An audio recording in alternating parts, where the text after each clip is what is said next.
everyone, it's Fantasia. So I have some mod news for you guys today. One of my favorite mods by Panadasama is getting an update, and it's kind of like a work in progress right now. And Panadasama did give a sneak peek that I want to go over with you guys today. I do just want to put a disclaimer out there. This is for the childbirth mod, which contains a lot of realism, and this sneak peek is about pregnancy loss. So I just want to say that before we get into anything. But with that, let's go ahead and get into everything. So Panadasama made this post here sharing a work in progress sneak peek on the pregnancy loss update I'm working on, and then there's a link right here. Okay, so let's look through this. So we can see shared grief from witnessing ultrasound. This also says here, I made it so that Sims are now getting the sad moodlet after witnessing the ultrasound. Cole sat in the ultrasound room beside his partner watching the screen waiting for movement, but the technician grew quiet and the room filled with a different kind of silence. There was no heartbeat. Everything that had once felt exciting, the appointments, the tiny kicks, the growing belly, was suddenly buried under the sharp ache of loss. Now Cole sits with his partner, trying to hold space for both of their grief, unsure what to say, unsure how to breathe through the silence. Then it says here, I also made it so that the picture on the ultrasound machine would freeze when the doctor stopped scanning your sim. This took me all day because I forgot how I did it last time since it's been so long. Basically what I needed to do is find a way to remove the baby from the family after birth since they are supposed to be a stillbirth. I could see how that would be really tricky. Oh my god, my whole freaking heart. Stop. At first, I was able to remove the baby, however, their portrait was still visible on the bottom left until you travel home, which looked kind of weird visually. It took me 2 days to come up with another script that removed the baby and their portrait, then I realized it was also removing the baby from the family tree. Everything finally clicked for me about an hour ago, and I rewrote the script for the third time using a different method that finally removed the baby and kept their portrait in the family tree.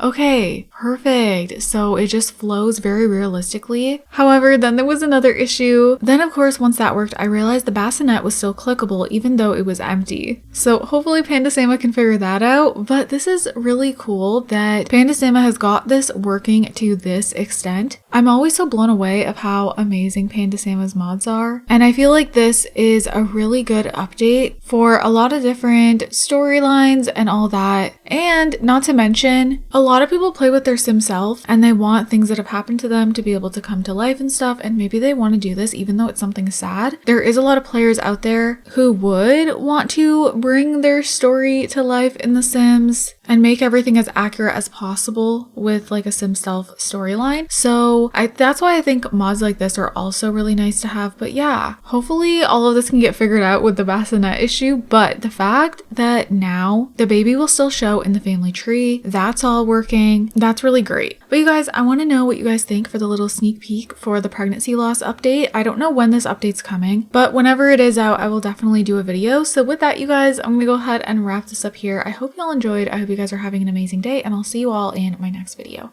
Bye guys. You're the rose